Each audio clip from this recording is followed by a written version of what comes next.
Kitang-kita niyo yung lips ko. Wala talaga yung lipstick ha. Wala talagang lipstick.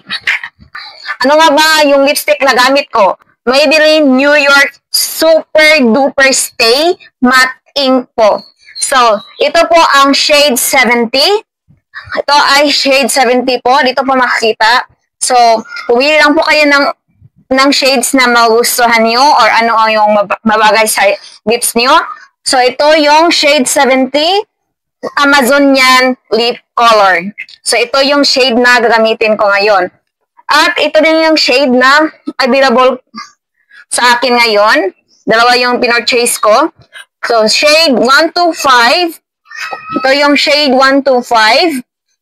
Inspire Lip Color. So, ito ang kulay ng shade 70 po.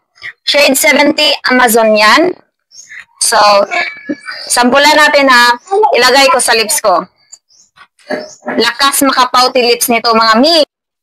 At totoo talagang matte ink ito at super duper stay.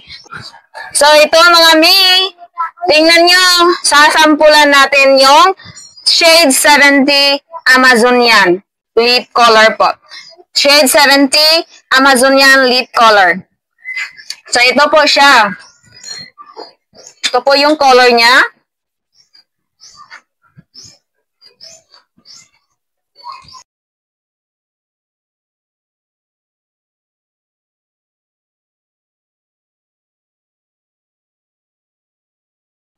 So, ayan.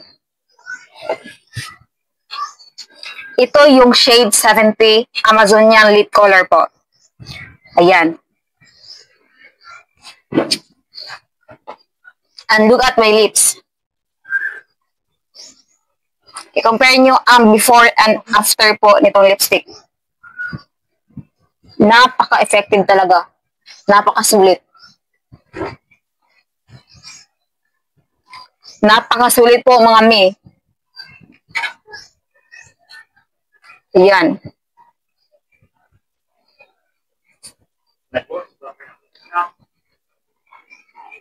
Ayan mga mi. So ayan mga mi, kitang-kita nyo yung lip color Amazonian shade 70 ng Maybelline New York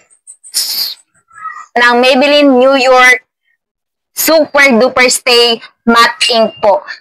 Maybelline New York Super Duper Stay Matte Ink. Ayan.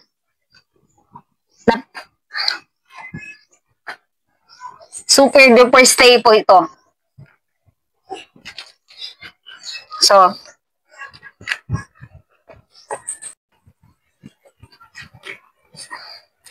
ito mga mi, ang shade 125 Inspirer Lip Color ng Maybelline New York Super Duper Stay Matte Ink po. Maybelline New York Super Duper Stay po. Super Stay Matte Ink. So, testingan natin. Ikikis ko yung kamay ko dito.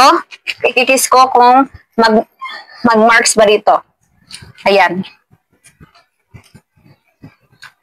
Ayan mga mi. Oh? Ito yung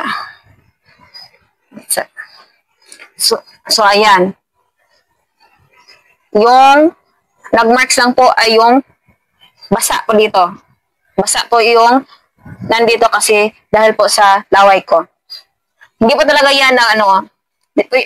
Transfer proof po yan. Transfer proof po. Oh?